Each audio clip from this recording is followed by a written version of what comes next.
a suffering and hidden struggle of suffering silently inside. The play encourages talking, supporting each other, and removing the mask of fake smiles. तो ये एक सामान्य सी कक्षा है where everyone makes noise, laughs together, and have words together. पर आप लोग कभी-कभी नोटिस किए होंगे कि सबसे ज्यादा मुस्कुराने वाला चेहरा पर सबसे ज्यादा गमी, टूटा हुआ, बिखरा हुआ चेहरा दिखाई देता है। तो इस ड्रामा में जिसका कैरेक्टर में जो रोल है माया, जो क्लास की चुलबुली लड़की है, जो सबको हंसाने की कोशिश करती है। प्रिया रिया की सबसे बेस्ट फ्रेंड है। वह राहुल क्लास का जोकर है, sometimes he jokes apart. Riya शांत है, मुस्कुराती है, but she is very upset and sad inside the out. Aman गंभीर है लेकिन ध्यान देने वाला लड़का है। Now without any further delay I would like to start the drama. हम जो नकाब पहनते हैं दिखावे का, खुशी का, गमी का, एक कहानी है उन भावनाओं की जो अक्सर छुप जाती है। सो प्लीज पे अटेंशन क्योंकि हर मुस्कान के पीछे एक कहानी होती है। So please I would like to start the drama.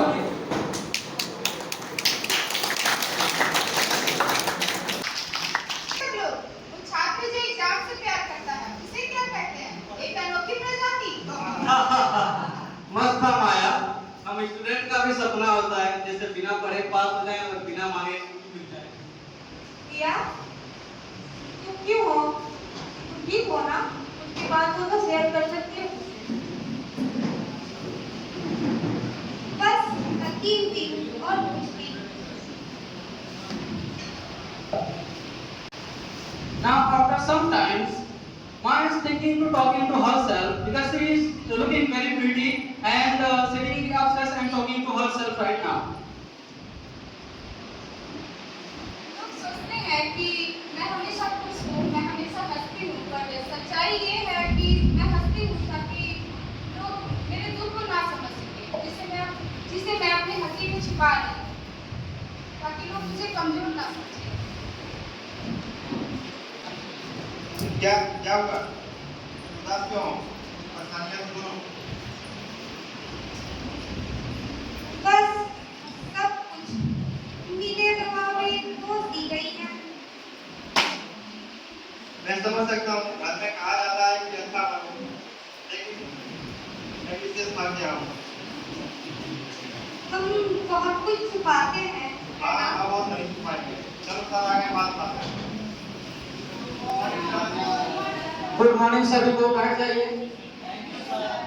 तो आज हमारे बीच उपस्थित हैं miss Kanan, a brilliant psychological counsellor from Chandigarh university. तो मैम से मिलिए, आज बताइए। Hello students, my name is Kanak and I am an education counselor from Chandigarh University. मैं आज आप लोगों के बीच इसलिए उपस्थित हुई हूँ ताकि मैं आप लोगों की इमोशनल, एकेडमिक और करियर से जुड़ी समस्याओं को दूर कर सकूँ। जब मैम हमारे बीच उपस्थित हैं तो हमें आज ना ही किताबों की ज्ञान की जरूरत है, ना ही किताबों की, बल्कि आप सब ये बताइए कि असल में कैसा महसूस कर रहे हैं। कोई समस्या है तो मैम से पूछिए, मैम बताएंगे। बच्चों, जैसा कि सर ने बताया, अगर आप में से किसी को भी कोई भी परेशानी हो तो मुझे बताएं, मैं आपको गाइड कर सकती हूँ।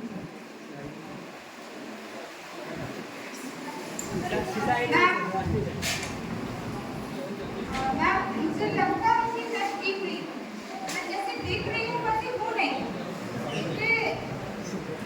मुझे बहुत कुछ करना है पर मैं किसी से कह नहीं पा रही और मैं हंसती रहती हूँ ताकि कोई ये ना पूछे कि मैं ठीक हूँ या नहीं। मैं समझ सकती हूँ आपकी भावनाओं को।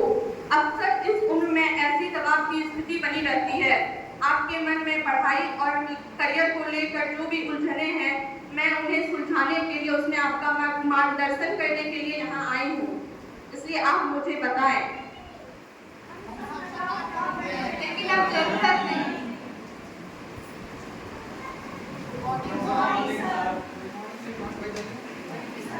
कैसे हैं आप लोग? पढ़ाई कैसी चल रही है?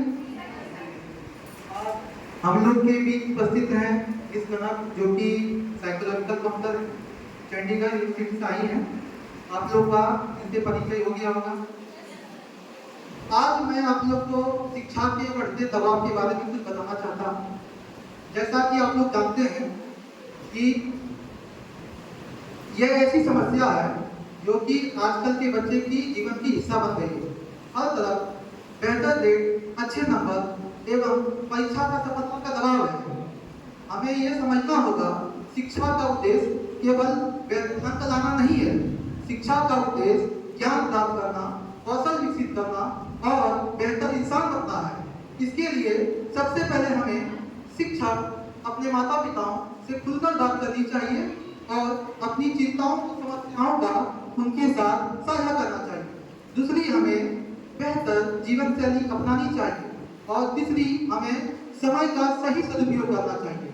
मुझे खुशी है कि मैं आप सबकी मदद कर सका। याद रखें, शिक्षा एक यात्रा है, ना कि दौड़। इस यात्रा का आनंद लें एवं अपने लक्ष्यों के प्रति कड़ी मेहनत करें। धन्यवाद। और आगे सर आप लोग को इसके बारे में कुछ और समझाएंगे। Thank you sir. बैठ जाइए सब कुछ। जैसा कि सर ने और मैम ने बताया है, उन सभी बातों का ध्यान रखिए और पालन कीजिए। और साथ ही एक सूचना भी है कि आप सभी का परीक्षा का रिजल्ट आ चुका है, तो आप सबको शांतिपूर्वक ऑफिस से जाके मार्कशीट ले लेंगे। चलिए आज का क्लास यही रखते हैं, मिलते हैं अगले क्लास में।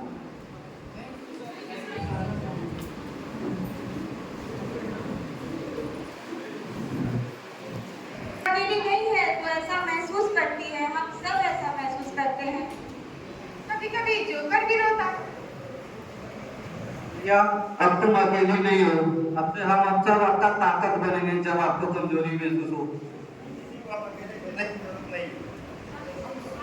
हम सब आपके साथ हैं। We'll be back in 2 minutes, guys. Please have patience.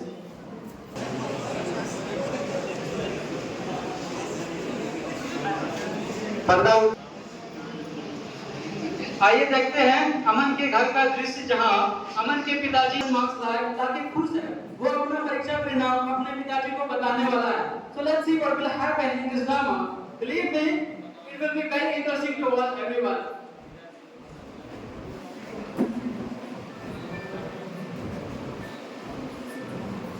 तो रिजल्ट आ गया तुम्हारे?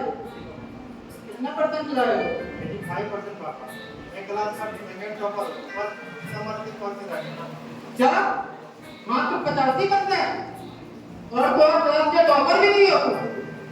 ऐसे कैसे चलेगी? पापा मैंने बहुत कोशिश की थी और क्या होता? तुमने पढ़ाई में मेहनत ही नहीं की। मेहनत की होते तो आज अच्छे अंक लाते हो। तुम्हारा ध्यान ही नहीं रहता पढ़ाई पे। वादा करता हूँ पापा, हमेशा आपको शिकायत का मौका नहीं दूंगा और इसे बेहतर रिजल्ट लाऊंगा।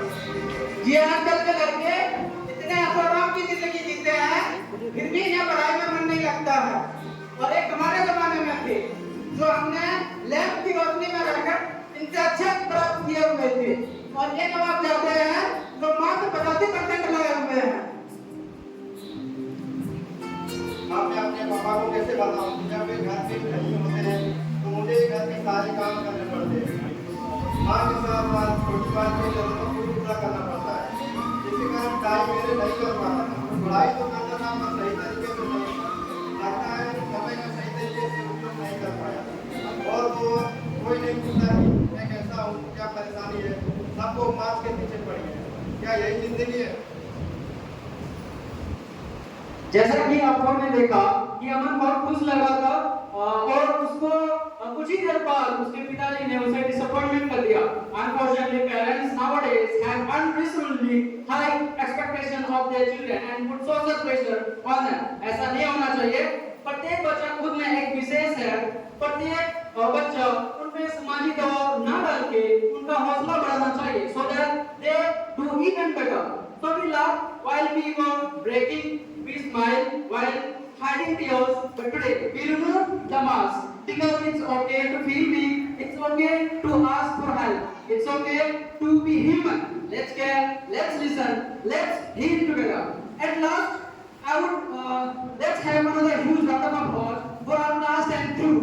I would now like to invite all the participants on the stage and we will be very honorable to have our respected principal, teachers, and ma'am join a group for photograph to capture